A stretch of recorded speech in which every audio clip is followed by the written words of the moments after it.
सतगुरु की महिमा अनंत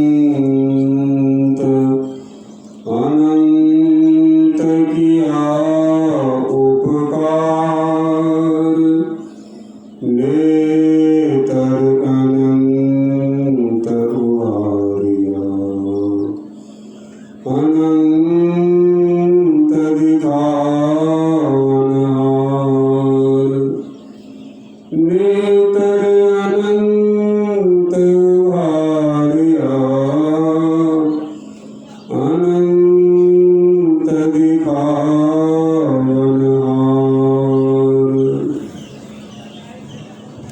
जिसो चंदा उर्वही सूरज चढ़े हजार ये तो चांदन दिया गुरु बिन घोर अंधार ये तो चांदन दिया गुरु बिन घोर अंधार।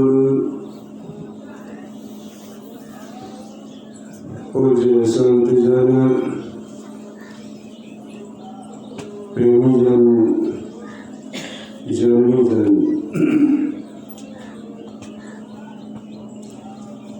अभी हम लोग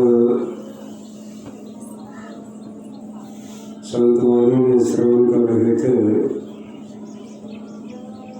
कि हरि सेवा कृत 100 वर्ष गुरु सेवा प्रचार तो भी नहीं बराबरी वेदन किया विचार। वेद में विचार किया गया है और अभी हम आप लोग जो बैठ करके विचार कर रहे हैं सत्संग कर रहे हैं विचार करते हैं तय करते हैं। मुझे याद आई 1985 ईस्वी की घटना है। दोपहर के समय भागलपुर ऊपर घाट में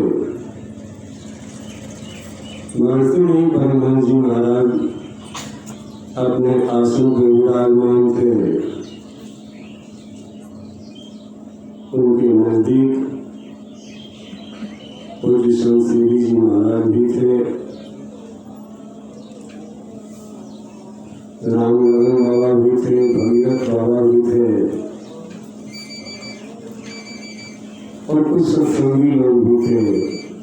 वहां मैं भी उपस्थित था। रात में हम लोग सुन रहे थे भूप 10 एक ही 12 लगे उठावन करे निटारा। इसी विषय का पाठ हो रहा था।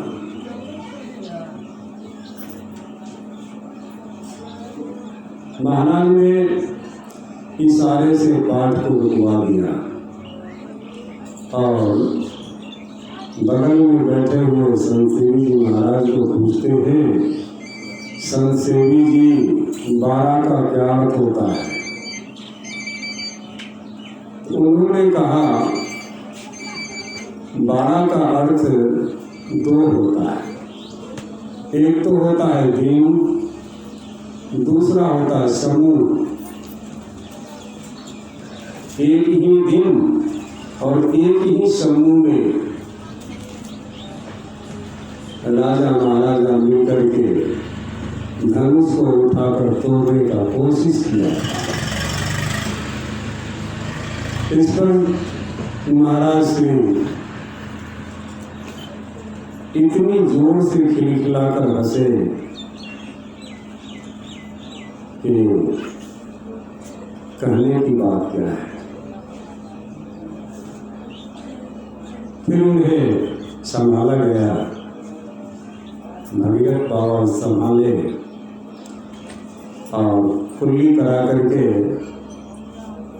वे कुछ बोलने की इच्छा में थे। मैं वहीं पर बैठा था, मेरे मन में प्रत्युत्पन्नति हुई, क्यों न माइक महाराज श्री को लगा दिया जाए। तो जो पाठ की तरफ माइक लगी थी, उस माइक को महाराज श्री के सामने लगा दिया और ठीक लगभग 20 मिनट तक उन्होंने इस वारा पर उपदेश किए थे, जिसमें वर्णन हुआ था बैद्यनाथ धाम का। आज मैं समझता हूँ वह थोड़ा समय जो मैंने उनको माइक सामने लगाया था, यह भी एक सेवा था, जिसके कारण इस दास को भी लोग आज सामने माइक कर देते हैं, आप भी कुछ कहिए। यूँ तो मैं उस योग्य नहीं हूँ, फिर भी भरसक प्रयास करता हूँ। मैंने अपने गुरुदेव की सेवा बहुत कम किया है, लेकिन उन्होंने जैसा मुझे उपदेश दिया उसको अक्षरशः अपने जीवन में उतारा है, निभाया है। और यह जानने को मिला है कि परमात्मा की 3 सत्ता है। एक प्रातिभाषिक सत्ता, दूसरा व्यवहारिक सत्ता, तीसरा पारमार्थिक सत्ता। फिर मैं एक घटना सुनाता हूँ। जब गुरु नहीं था जीवन में तब की, जब गुरु हुआ जीवन में तब की, और जब गुरु से अलग हुए तब की। ब्रह्मर्षि जनक का नाम सुने होंगे आप लोग। जिस समय उनको गुरु नहीं हुआ था जीवन में,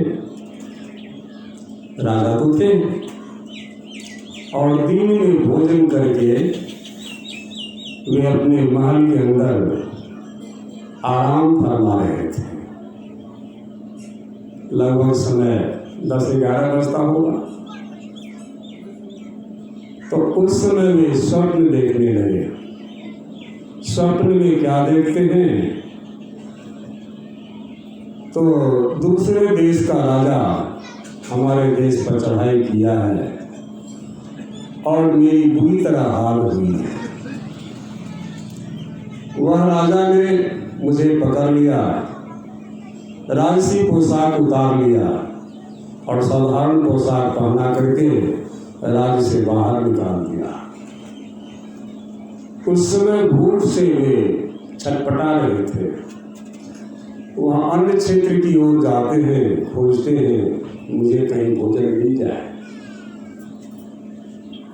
जाता अन्य क्षेत्र में तो वहाँ देखता है कि अन्न समाप्त हो गया है, भोजन की सामग्री समाप्त हो गया है। फिर भी भूख बहुत तीव्र थी। कोठारी भंडारी बर्तन को साफ करने जा रहे थे। कहते महाराज कुछ भोजन का सामग्री है तो मुझे दिया जाए, बहुत भूख लगी है।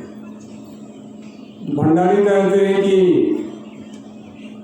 भोजन तो समाप्त हो गया, लेकिन बर्तन के पेंदे में जो जलन लगी हुई है, खिचड़ी का जली हुई जो लगी हुई है, क्या मैं वह खुरच करके दूं तो उसे भोजन ग्रहण करेंगे? कहा बस। तो खुरचन जो है निकाला थोड़ा और जनक जी के हथेली पर रखते हैं। जैसे ही हथेली पर रखते हैं कि चील ने झपट्टा मारा तो खिचड़ी भी कीचड़ में गिर गया और इतना होना था कि जनक जी का नींद खुल गई। अब उसी समय से उनको यह प्रश्न पैदा हुआ, यह सत्य कि वह सत्य। मैं महल में सोया हुआ हूँ या महल में हूँ तो यह सत्य है कि जो मैं देख रहा था स्वप्न में वह सत्य है। अब इसका जवाब कौन दे? राजा ही थे, समाज में प्रचार प्रसार कराया कि जो इस प्रश्न का उत्तर देगा उसे इनाम भी मिलेगा, और यदि उत्तर नहीं दिया तो उसे कैद में भरना भी पड़ेगा, कैद में बंद भी किया जाएगा। बहुत सारा से लोगों में ज्ञान का तो बहुत जानकारी थी लोगों को, तो उसमें गए, बहुत से लोग गए, अपने ज्ञान के द्वारा समझाने का कोशिश किया, लेकिन सही उत्तर नहीं मिला। आपने सुना होगा कहोड़ मुनि का नाम, जिनका आश्रम कहलगांव में है, गंगा के बीच में है। उन्हीं का पुत्र था अष्टावक्र मुनि। कहोड़ मुनि भी गए थे वहाँ समझाने के लिए, लेकिन वे भी विफल हो गए। उन्हें भी कैद में बंदी बना लिया गया। उनके पुत्र अष्टावक्र मुनि अपने माँ से पूछते हैं कि माता जी, हमारे पिताजी कहाँ गए? एक बात जान लेंगे, प्रत्येक माँ सत्य है कि अपने पुत्र को पिता बताने में, किनके द्वारा तुम पैदा लिया, यह सत्य कौन कहेगा? एक माँ ही कर सकती है, बाकी कोई नहीं कर सकता है। पिता भी नहीं कर सकता, संतान भी नहीं कर सकता, लेकिन माँ सत्य कर सकती है। कहाँ तुम्हारे पिताजी गए थे राजा जनक के यहाँ, प्रश्नोत्तर चल रहा था, उसमें उत्तर नहीं दे पाए, तुम्हें बंदी बना लिया गया है। कहाँ बंदी बना लिया गया? कहाँ? तो अष्टावक्र मुनि कहते हैं कि सबसे पहले तो मैं अपने पिता को मुक्त कराऊंगा, इसके बाद बची बात उनके प्रश्नोत्तर का, उसको भी मैं जवाब दूंगा। अष्टावक्र मुनि चले जाते हैं और वहाँ सभा तो लगी हुई थी, उसमें जाते हैं। जैसे ही जाते हैं तो अष्टावक्र मुनि को देख करके सभा के सभी लोग हंस पड़े।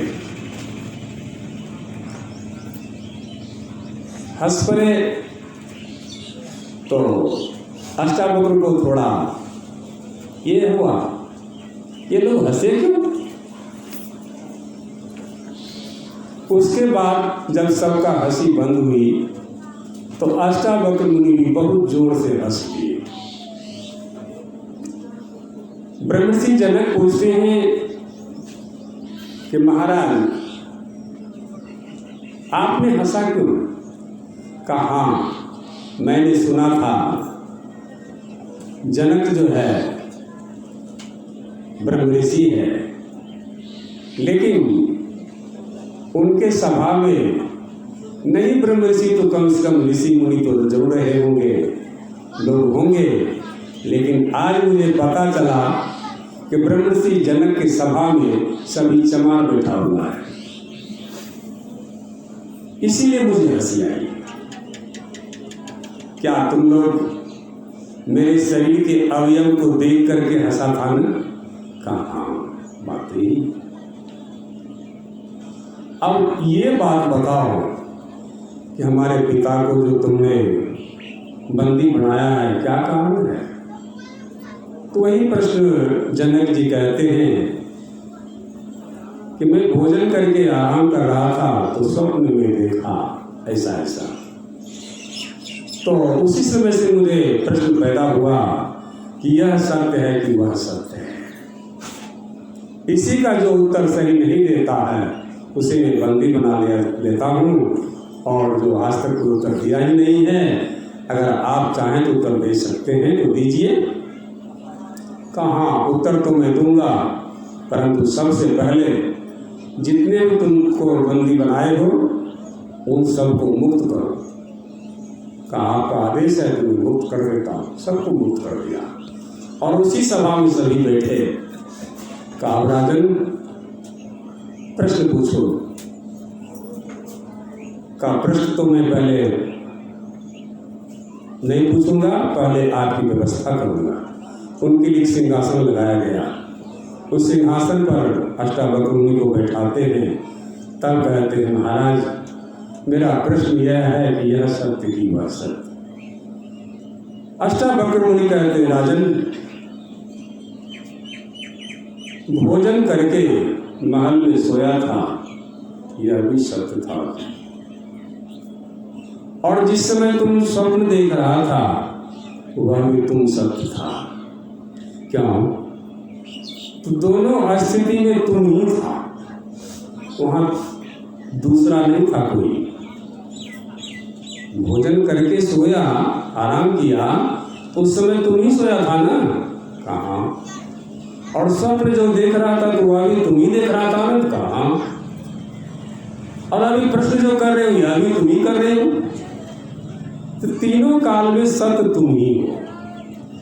का इस सत्य की उपलब्धि कैसे और कितने देर में हो जाएगा? का बस तुम घोड़े पर चढ़ते हो, कहाँ? घोड़े के ऊपर सवार होने से पहले एक पैर अपने पायदान पर रखते हो, दूसरी पैर दूसरे पायदान पर रखने में जितना समय लग सकता है उतने देर में मैं तुम्हें यह सत्य का उपलब्ध करा दूंगा।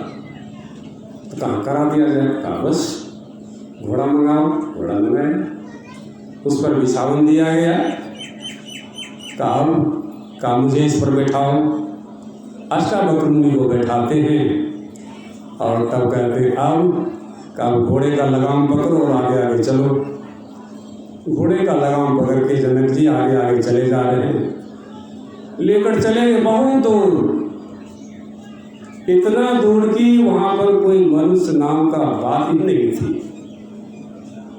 जंगल में चले गए, एकदम गहन जंगल में चले गए, और वहां कोई नहीं था। तब कहते राजन घोड़ा तुम यही हो और मुझे उतार दो। उतारवा दिया। उतारने के बाद अष्टावक्र मुनि कहते हैं राजन, सबसे पहले तुम दक्षिणा दो, मुझे दक्षिणा चाहिए। अष्टावक्र का कहना था कि राजा जनक बड़े खुशी मन से कहते हैं महाराज, जनक और जनक का राज्य आपके जैसे महापुरुष के श्री चरणों में निवेदित है।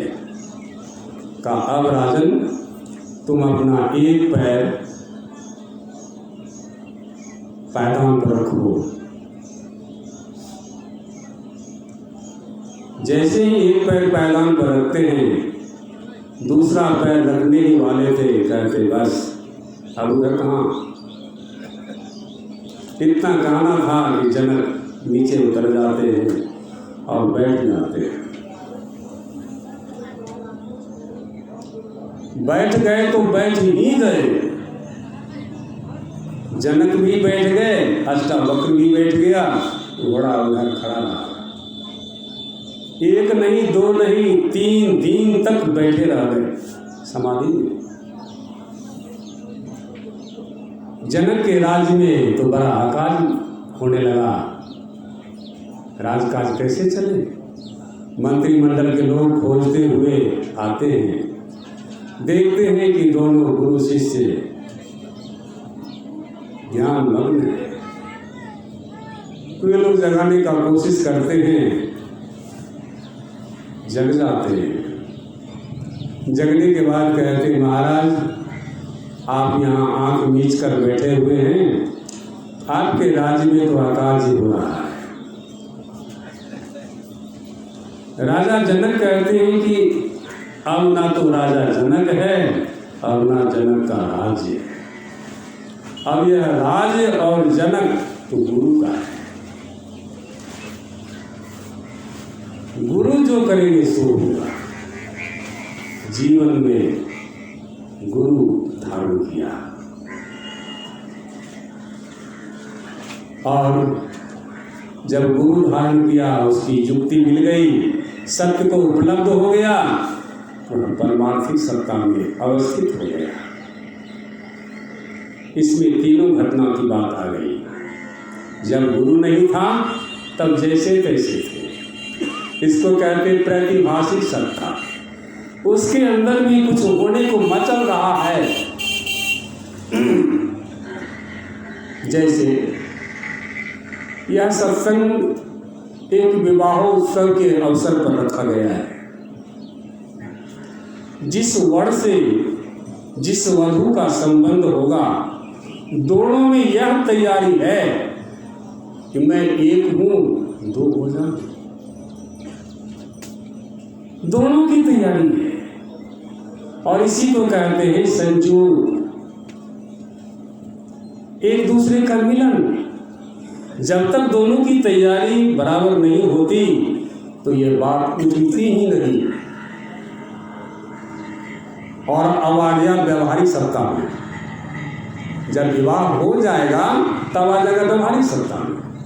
अब व्यवहारिक सत्ता में दोनों आदमी का मिलने का जो प्रारूप है, दोनों में यह इच्छा प्रबल होगी कि हम किसी शुभ कार्य को करने जा रहे हैं तो एक ईश्वर का थोड़ा ध्यान कर लें और उनसे निवेदन करें कि महाराज, हे भगवान, आप ऐसे पुण्य आत्मा को हम दोनों के माध्यम से भेजें ताकि यह पारिवारिक रूपी मंदिर पवित्र हो जाए, खुशबू से भर जाए। ऐसी भावना दोनों की होगी तब होगा। उसमें भी 24 जीवाणु कन्या की होगी और 24 जीवाणु पुरुष का होगा। दोनों मिलकर के क्या निर्माण करेगा? एक सुकन्या का निर्माण करेगा। यदि कहीं वहां पर 24 जीवाणु कन्या की होगी और 23 जीवाणु पुरुष का होगा, तब किसका निर्माण होगा? एक पुरुष का निर्माण होगा। 48 मिलकर के एक कन्या को बनाती है और 47 को मिलकर के एक पुरुष बनता है, जिसको आप पुत्र कहते हैं, जिसको आप पुत्री कहते हैं। फिर भी उस जीवाणु के अंतर्गत एक दोनों के आत्मा का समावेश होता है, जो कि विशेष आत्मा का आवाहन होता है, तो विशेष महापुरुष का आगमन होता है। लेकिन यह है सत्य और व्यवहारिक सत्ता। मैंने कल भी चर्चा किया था, हमारे मनुष्य जीवन को 4 भागों में बांटा गया है। पहला भाग है ब्रह्मचर्य, दूसरा भाग है गार्हस्थ्य, जिसको विवाह उत्सव की बात कहते हैं, तीसरा भाग है वानप्रस्थ और चौथा भाग है संन्यास। यदि यह क्रमशः समय समय से होता रहा तो मनुष्य का जीवन सुंदर, सुगंधित, पुष्पित होगा। अगर इसमें थोड़ा भी खलबली हुई, थोड़ा भी उल्टा फेर हुआ, तो फिर आप जस का तस रह जाएंगे, साधारण के साधारण ही रह जाएंगे। चाहिए था कि हम लोग इस सत्संग के माध्यम से विचार करते हैं और यह ज्ञान उस वर वधू को तो होना ही चाहिए। अगर यह ज्ञान की कमी रही तो फिर कहाँ आप इच्छा कर सकते हैं। इसलिए आप निमंत्रण कार्ड जो छपा होगा उसमें लिखा हुआ होगा आत्मज व आत्मजा। कारण क्या है? आत्मज पुत्र के लिए आया है, अन्य आत्मा से जो जन्मा हो। आत्मजा पुत्री जो आत्मा से जन्मी हो। यह आत्मा क्या है?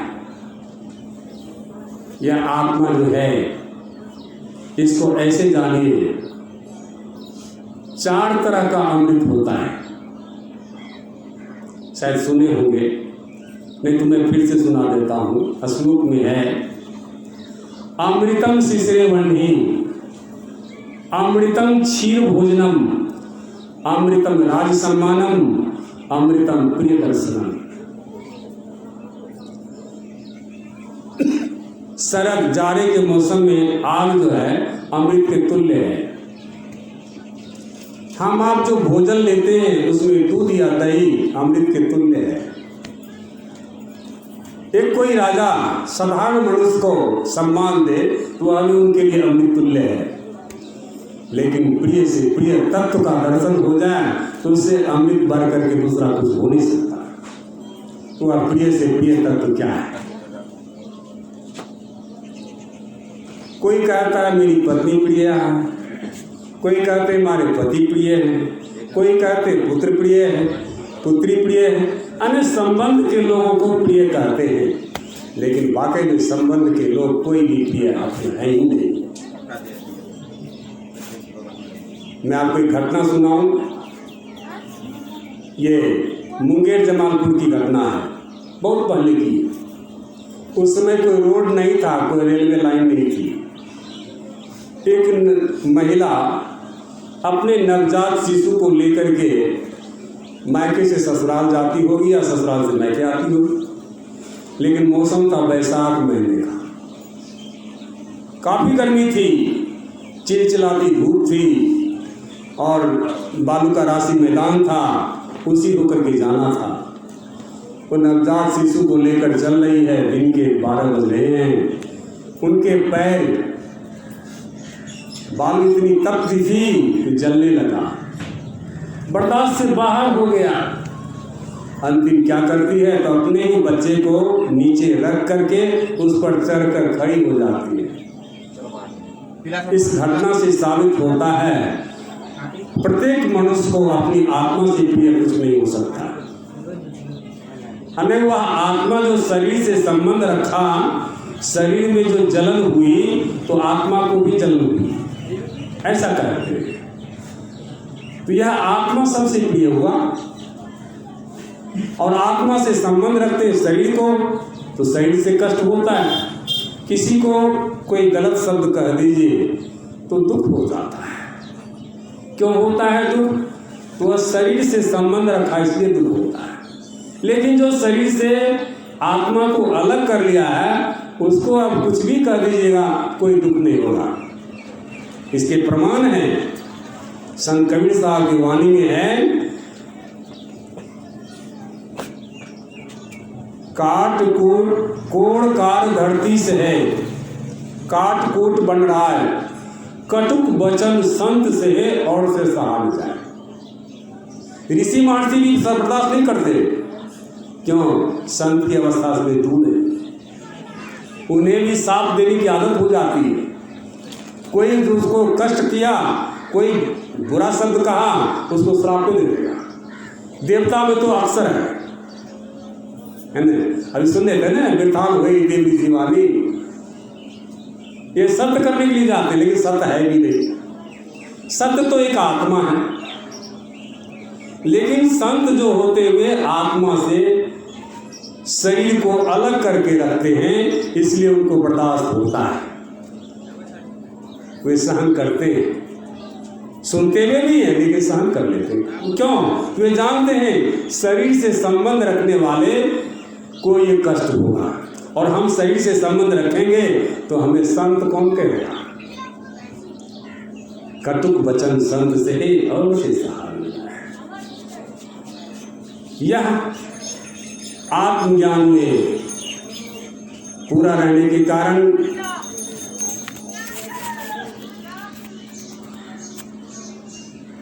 और उस ज्ञान से अपने आप को तरोताजा रखने वाले महापुरुष संत और उनके विचार पर यदि नहीं चलेंगे तो और कहाँ चलेंगे? एक तो ही रास्ता है, दूसरा रास्ता नहीं है। जैसा कि बाबा तुलसी साहब कहते हैं कि गगन शिखर सतगुरु के मार्ग संत परम्पर धामा।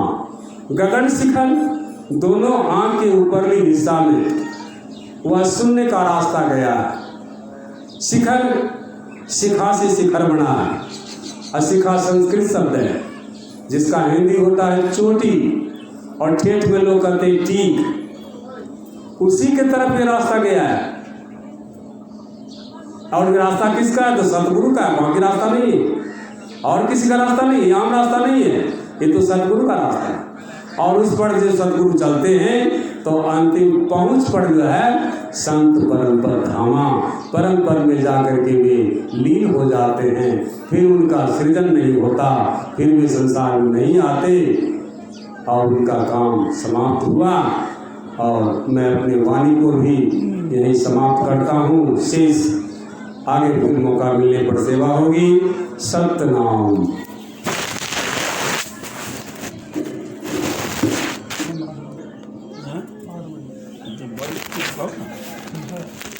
चलता है।